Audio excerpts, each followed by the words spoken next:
دو چیزیں ہمیں جاوید صاحب سامنے آئی ہیں، میں چاہتا ہوں کہ اس میں آپ کچھ ارشاد فرمائیں۔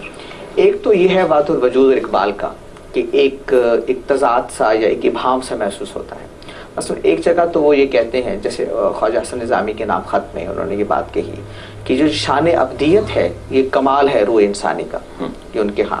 اچھا دوسری طرف وہ رومی کو اپنا پیر مانتے ہیں، ان سے، اور رومی ظاہر ہے کہ وحدت الوجود کے علم بردار ہیں، آپ شاید اس سے مختلف رائے رکھتے ہیں، لیکن ایک عمومی تاثر رومی کے بارے میں یہی ہے کہ وہ وحدت الوجود کے علم بردار ہیں، اس میں وہ ان کے قریب کھڑے نظر آتے ہیں۔ اچھا ایک یوسف سلیم چشتی صاحب نے ایک بات کہی تھی کہ زندگی کے آخری حصے میں اقبال بھی وجودی ہو گئے تھے، اور وہ یہ کہتے ہیں کہ ہر خدا پر ایمان رکھنے والا فلسفی بالآخر وجودی ہو جاتا ہے۔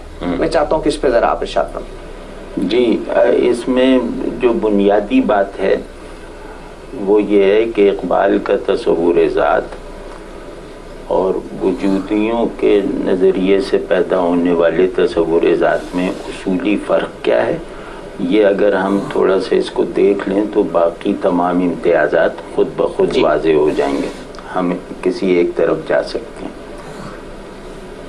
اقبال کے تصور خودی کے اخلاقی زور سے تو ہم عموماً واقف ہیں کہ یہ کوئی خود انحصاری ہے، یہ کوئی غیرت ہے، یہ ایک مثبت انفرادیت ہے، ٹھیک ہے، یہ ایک سیلف ڈگنیٹی ہے، مطلب یہ جو خودی کے پاپولر معنی اخلاقی نوعیت کے، اور وہ اقبال سے ثابت ہیں، ہم اس سے واقف ہیں۔ صحیح۔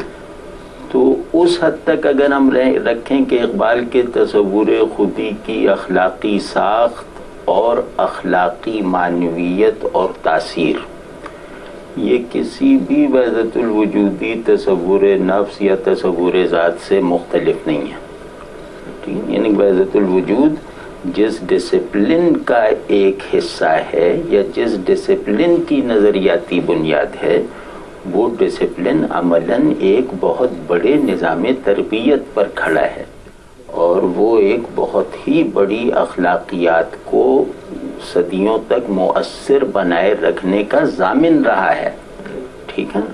تو اس کے اخلاقی نتائج اور اس کی اخلاقی ماہیت سے کسی وجودی کو کوئی اختلاف نہیں۔ ابھی کہ آدمی کو غیرت مند ہونا چاہیے، کیوں نہیں ہونا چاہیے؟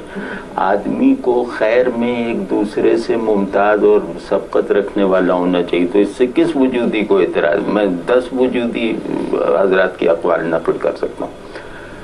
اصل مسئلہ وہاں پیدا ہوتا ہے جہاں اقبال انسانی ذات کے تصور میں میٹا فزیکیلٹی پیدا کر دیتے ہیں، ایک الوہی شکوہ پیدا کر دیتے ہیں، اور وہ میں شاعری کا حوالہ نہیں دے رہا، شاعری میں نکلنے کے راستے ہوتے ہیں، یہ ریکنسٹرکشن میں کئی جگہوں پر ہے، جن کا مثال طور پہ ایک بات کا خلاصہ یہ ہے کہ مطلق خودی یعنی خدا نے مقید خودی کے لیے اپنے اوپر کچھ بندشیں لگا دیں، اپنی بعض آزادیوں سے دستبردار ہونا قبول کیا، دانستہ، ٹھیک ہے نا۔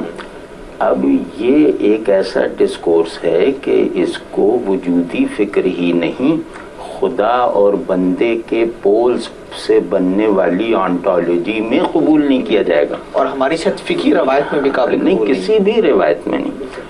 یا یہ کہ مگر باعزت انبازست آدم، تو یہ جو انسانی خودی میں اقبال نے اپنی شاعرانہ قوت سے ایک الہیاتی شکوہ جو پیدا کیا ہے نا، یہ پریشان کر دیتا ہے دونوں کیمپس کو۔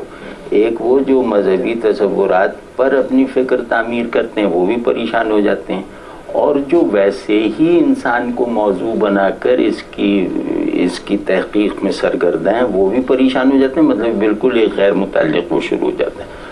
تو یہاں پر یہ مسئلہ اصل بنائی اختلاف یہ نہیں ہے کہ صوفی یا وحدت الوجودی نفی ذات کا مطلب سمجھا نہیں گیا۔ نفی ذات کا مطلب ہے گیون سیلف کو ترک کر کے آئیڈیل سیلف تک پہنچو، اس بات کو اس معنی میں لیا گیا، یعنی نفی ذات کے سارے عنوان کو اسکینڈلائز کیا گیا اور ایک عامیانہ نظر سے اس پہ تنقیدیں کی گئی ہیں۔ تو اور اس غلط فہمی میں تھوڑی سی چاہوں گا کہ آپ کی وضاحت اس میں ہو جائے۔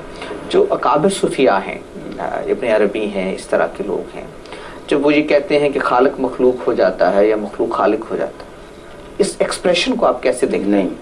نہیں، میں اس پہ عرض کرتا ہوں، اس میں تھوڑا سا کیونکہ میں نسبتاً تیقن سے عرض کر سکتا ہوں۔ ابن عربی کا ایک بہت مشہور قول ہے، غالباً شعر ہے، کہ رب جتنا بھی نزول کرے وہ رب ہی رہتا ہے، بندہ جتنا بھی عروج کر جائے بندہ ہی رہے گا۔ وحدت وجود کا مطلب خدا اور بندے کا ایک ہو جانا نہیں ہے، جو ایک ریئل یا فائنل سنگولیرٹی ہوتی ہے نا، وہ اے اور بی کے مابین تھوڑی ہوگی، وہاں تو یہ کہا جائے گا کہ صرف اے ہے۔ وحدت الوجود نام ہے کہ موجود صرف اللہ ہے، اس کو کسی بھی طرح کے شائبہ غیریت کا اپنے مرتبہ وجود میں سامنا ہو نہیں سکتا، اور وہ ثابت نہیں ہے، وہ نہیں۔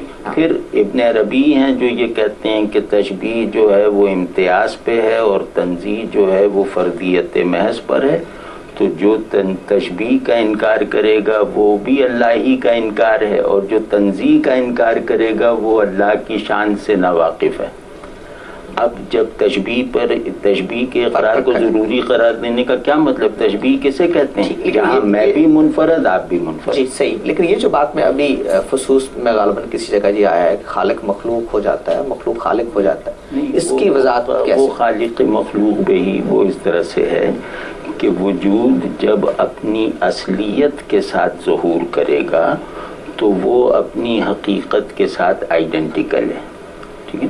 یعنی وجود کی پرائم مینیفیسٹیشن اس کی ریئلٹی کے ساتھ آئیڈینٹیکل ہے۔ اس درجے پر وجود اپنے تمام مظاہر سمیت ایک ہے۔ اس کا یہ مطلب نہیں ہے کہ میں اور آپ اور یہ پیڑ اور یہ آسمان خدا ہو سکتا ہے یا خدا کے لقب کا سزاوار ہو سکتا ہے۔ میرا خیال ہے کہ یہ بہت پروفین تعبیر ہے، اور یہ مطلب ابن عربی پر تو ہم ظلم کرنے کے قابل نہیں ہیں، یہ خود ہم پر ظلم ہے، ٹھیک ہے؟ اور مطلب مجھے اس میں اقبال کے تصور خودی کے افادی حصے، تاثیری حصے بہت بڑے ہیں، لیکن اگر آپ اقبال کے تصور خودی کو حقائق انسانیہ کے عنوان سے حرف آخر بنا کے پیش کریں گے تو وہ ہم کہیں گے، ہم وہاں فلسفیانہ سوالات بھی اٹھا سکتے ہیں، دینی اشکالات بھی اٹھا سکتے ہیں۔ ہم اس گفتگو کو جاری رکھیں گے لیکن ایک وقفے کے بعد۔